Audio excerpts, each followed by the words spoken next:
자리로 모셔보겠습니다. 먼저 AI가 말하지 않는 것들을 들려주실 조경숙 작가님 모시겠습니다.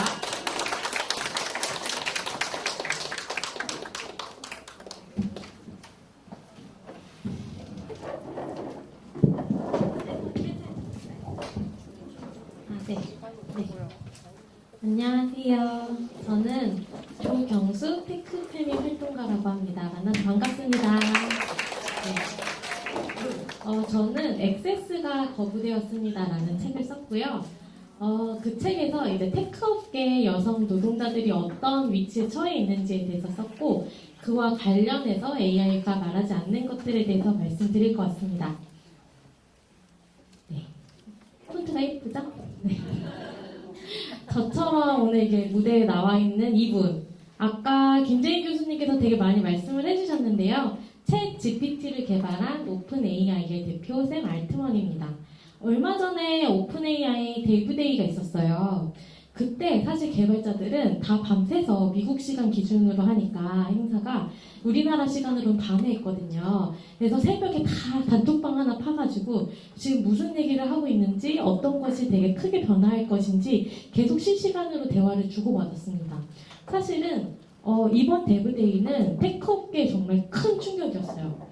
왜냐하면 기존의 챗 GPT의 그 발명은 어떻게 보면 대중에게 충격이었을 텐데, 이번엔 테크 업계의 충격이었습니다. 왜냐하면 챗 GPT가 모든 걸 다 하겠다 라는 형태의 이제 어떤 제안이었거든요. 그래서 지금 테크업계는 어떤 분위기냐면, 우리가 예전에 테크업계에서는 스타트업으로 시작을 해서 서비스를 대박시킨 다음에 그 다음에 이제 성공을 하는 게 가능했었잖아요. 대표적인 예가 지금 무너지고 있는 카카오죠.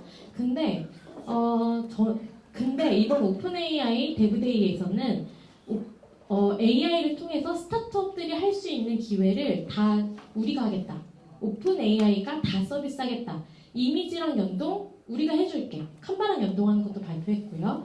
챗봇 개발하는 거 다 너네가 챗 GPT 구독하면 바로 하게 해줄게. 중간에 스타트업 안 끼고 우리가 직접 하게 해줄 테니까 우리한테 돈을 내. 이런 발표였습니다. 그래서 사실은 지금 VC들, 벤처 캐피탈들도 약간은 멘붕이에요. 우리가 스타트업에 투자를 해서 그 스타트업에 투자한 스타트업이 상향하면 그 주식 갭으로 이제 돈을 버는 게 벤처 캐피탈이었잖아요. 하지만 우리는 그러면 스타트업 발굴할 수가 없는 상황이 되게 되는 거죠. 스타트업들도 되게 큰 충격에 빠졌습니다. 우리가 챗봇 개발해서 팔았어야 됐는데 코딩 없이 챗봇을 누구나 개발하게 해준다고? 하면서 지금 사실은 약간 골목사건이 침해된 상황이라고 지금 여기고 있는 것 같습니다. 실제로 AI 시장은 엄청나게 크고 있습니다. 이게 2030년 기준으로 얼마나 AI 시장 규모가 커질 것인가인데요. 제가 우리나라 돈으로 미리 환산을 해왔는데요. 약 2,400조 정도 규모로 예측이 된다고 합니다. 어마어마한 규모죠. 지금도 되게 어마어마한 규모로 성장하고 있기는 해요. 근데 사실은 제가 살짝 잘못 눌러서 보여드렸지만 AI 산업에서 가장 각광받는 분야가 어디인지 아시나요?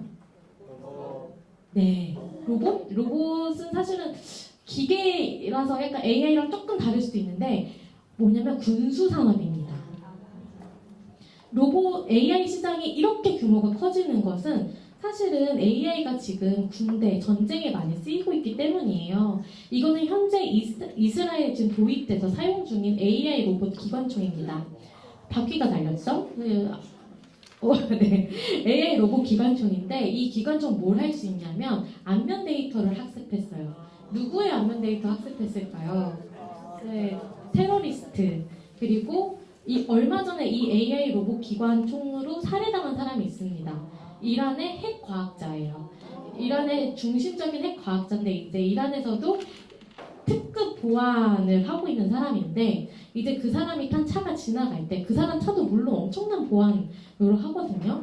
그런데 너무 보안이 되어 있으면 오히려 타겟으로 의심받을 것 같다라고 생각이 돼서 조금 그 일반 차량으로 갔어요. 근데 그때를 놓치지 않고 AI 로봇 기관총이 이제 요 바퀴로 달려가면서 달려가는 차에 맞춰서 시속을 계산해서 자신이 학습한 안면인식 데이터로 그 얼굴에 정확하게 쐈고 정확하게 죽었습니다.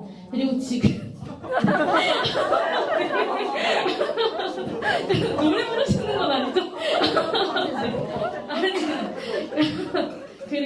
그래서 지금 이 기술이 팔레스타인 검문소에 설치됐어요. 문제는.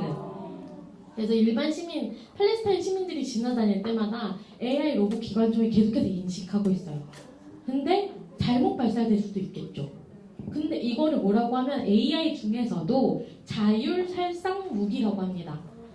인간이 버튼을 누르지 않고 인간이 최종 결정을 하지 않더라도 AI가 자율적으로 살상이 가능한 무기. 그래서 자율살상 무기고 현재 유엔에서 지금 규제안을 논의하고 있기는 한데요. 현재까지 아직 확정된 규제안은 없습니다. 우리나라도 그런데 이게 먼 나라 얘기가 아니고 우리나라도 AI 무기를 아주 만들고 있어요. 그리고 열띠게 만들고 있습니다. 사실은 AI 스타트업이 살아남을 길은 AI 군수산업이다. 이렇게 얘기를 많이 합니다. 왜냐하면 AI 무기가 엄청난 게 아니라 저렇게 총 하나에 바퀴 달아놓고 AI 인식을 할 수 있게끔 데이터를 넣어주고 이런 것도 지금 무기인 거잖아요. 제일 활성화된 곳은 지금 드론이에요. AI 드론. 가미가제 드론이라고 해서 그 목적지를 입력해주면 그곳에 가서 자폭하는, 자살 자폭하는 폭탄 드론이 있습니다. 그게 현재 우크라이나에서 사용이 되고 있고요. 그래서 러시아가 우크라이나의 그 AI 가미가제 드론을 날려서 거기에서 대규모 폭발이 일어난 적이 있습니다.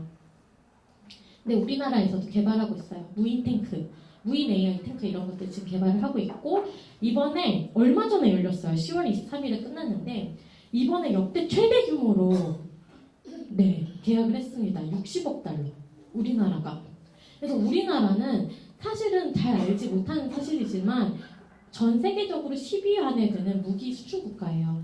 그래서 우리나라의 무기가 뭐 우크라이나, 미얀마 이런 곳에 쓰인다라는 말이 사실 틀린 말이 아닙니다. 그래서 우리는 정말로 우리나라에서도 AI를 토대로 무기를 만들어서 사람들을 죽이고 있다.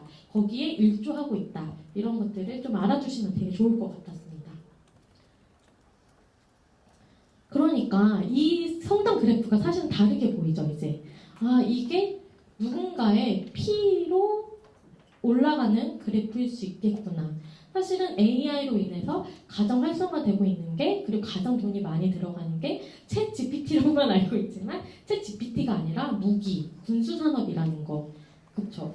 근데 사실 개인들에게 AI는 어떻게 보면 개인의 효율성을 높여주고 내가 직군을 전환할 수 있게 하는 하나의 계기와 기회로서 활용이 됩니다.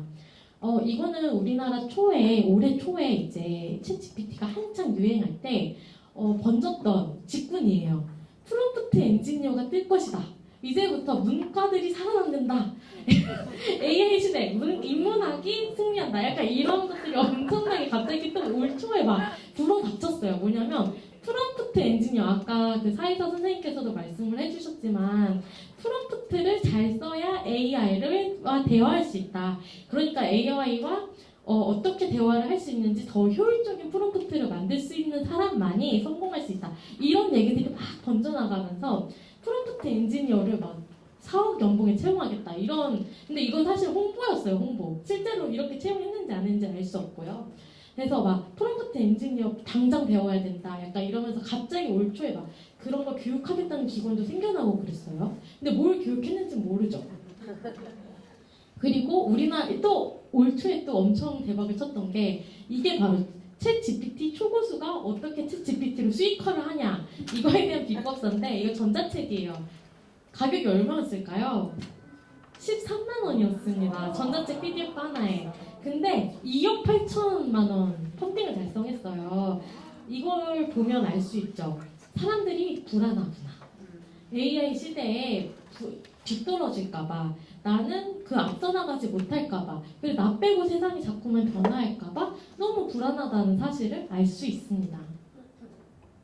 하지만 AI에는 영면성이 있죠. 제가 잠깐 보여드렸던 그 군수산업처럼. 이 그림을 아시나요? 많이 보셨죠? 메커니컬 털크라는 제가 영어 발음 잘 못하고 터크라는 게 터키 사람이라는 뜻이잖아요. 이분이 터키 사람입니다. 그래서 이게 인형이에요. 나무로 만들어진 인형이고 이게 자동 체스기계인데 1700년대에 개발이 됐고요. 1700년대에 개발된 자동 체스 기계가 엄청나게 큰 인기를 끌었습니다. 그 시절에 나폴레옹, 벤자민 프랭클린도 이 기계와 대결했다고 해요. 근데 원래는 이 기계가 여기를 보여주면서 이 기계는 진짜 기계다. 안에 아무것도 없다. 라고 보여주는데 사실 이 안에 체스 장인이 들어가서 체스를 두고 있었다라는 얘기입니다.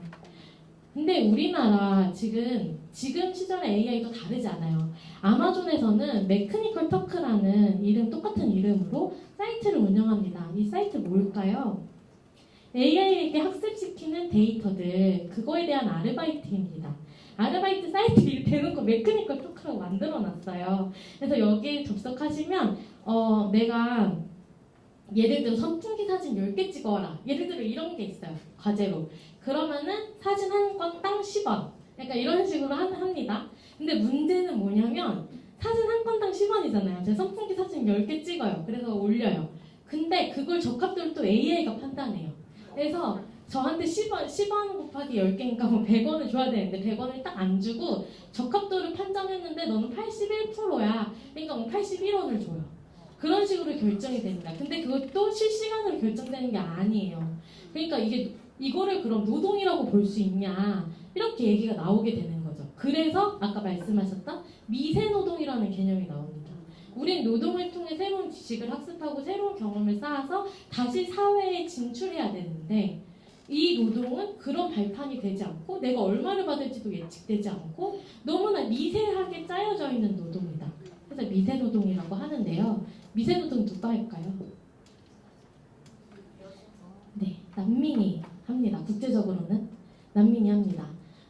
난민들에게는 신분증이 필요 없잖아요. 신분증이 없는데 신분증이 필요 없는 노동을 하다 보니 그런 메커니컬 터크 사이트 가서 이제 미세노동을 하게 되는 건데요. 난민 텐트 가운데 이제 한 군데 서버실이 있어요. 그래서 거기에 이제 한 명씩 교대로 1시간씩 들어가서 그런 것들을 하고 돈을 받고 그런 형태로 지금 이어지고 있습니다. 그래서 사실은 AI는 자동화가 되느냐라고 물어보면 사실은 그 안에는 가짜 자동화다 이런 말을 많이 합니다. 이걸 진짜 자동화라고 할 수 있냐? 자동화는 자동화죠. 근데 사람들이 여기 안에서 이건 차별 표현이니까 얘기하지 마. 이건 혐오 표현이야. 이건 차별 표현이야. 이렇게 얘기를 해주고 이게 고양이야 라고 다 체크해주고 이게 개 사진이야. 만약 얼굴 사진이 있으면 여기가 눈이고 여기가 코고 여기가 입이야. 이렇게 동그라미 쳐주는 거. 그런 노동을 하는 거거든요.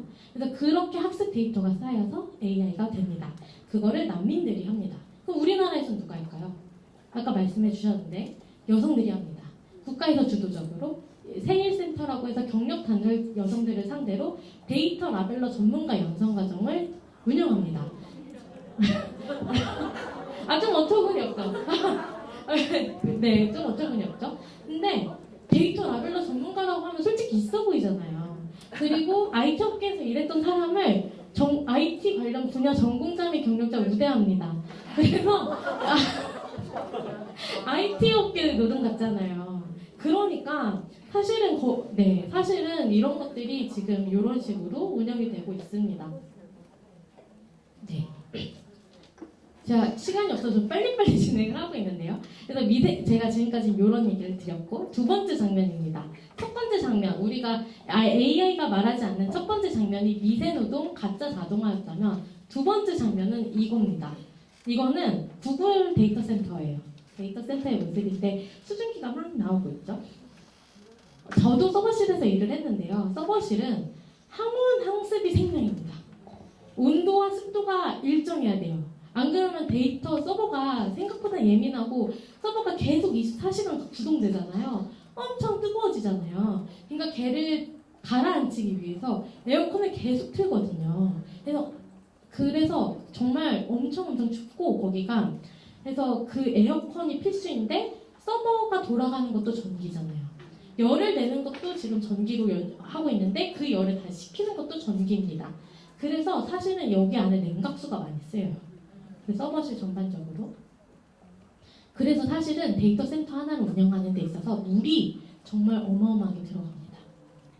그래서 이런 뉴스 보셨을 거예요.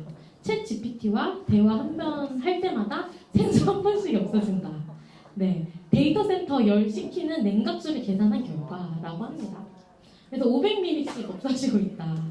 네, 그래서 사실은 AI 업계에서도 AI 개발자들 인터뷰를 해보면 이게 제일 큰 문제예요. 물이 부족. 아니 그 인간 일반 지능 AGI라고 부르는데 AGI가 나타나기 전에 물이 없어서 죽지 않을까? 약간 이런 얘기들을 많이 합니다. 근데 우스갯소리지만 사실은 좀 그런 얘기 정말 있을 만한 얘기예요. 그래서 MS에서는 현재 이런 걸 개발하고 있습니다. 뭐냐면 수중 데이터 센터예요.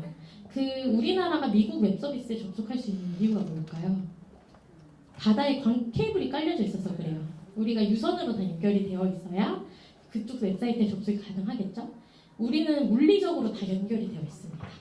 근데 이미 그래서 케이블이 다 깔려 있어요. 엄청 많이 깔려 있거든요, 바다 밑에. 근데 이번엔 데이터 센터를 한번 내려보자라고 실험을 해본 거예요. 왜냐면 냉각수를 너무 많이 써야 되니까 아예 물속에 가라앉혀가지고 냉각수를 쓰자는 거죠. 근데 이게 해저 생물들한테는 어떤 영향을 끼칠지 몰라요. 네. 그래서 그것도 사실은 계산을 해봐야 되지만 MS에서 이번에 했던 해저 데이터 센터는 성공적이었고 앞으로 MS에서는 이거를 계속 상용화를 해보겠다고 지금 발표를 했습니다. 그런가 하면 AI를 하나 학습시키는 데 있어서 필요한 건 데이터 양만이 아니라 그걸 처리하는 능력이잖아요. 그럼 처리하는 능력이 어디서 나올까요? 모든 건 물리로 되어 있잖아요. GPU에서 나옵니다. 병렬 처리, 병렬 계산을 할 수 있는 게 CPU가 아니라 GPU거든요. 그래픽 카드라고 생각하시면 됩니다. 우리도 그래픽 카드가 있어요. 게임하려면 그래픽 카드가 필요하니까, 그죠? 근데 좋은 그래픽 카드는 하나에 300, 400만 원 정도 합니다. 근데 이제 얘네들은 몇백만 개 가지고 이제 챗 GPT를 학습시켜요. 그러니까 챗 GPT에 어마어마한 반도체, 칩가 필요하겠죠.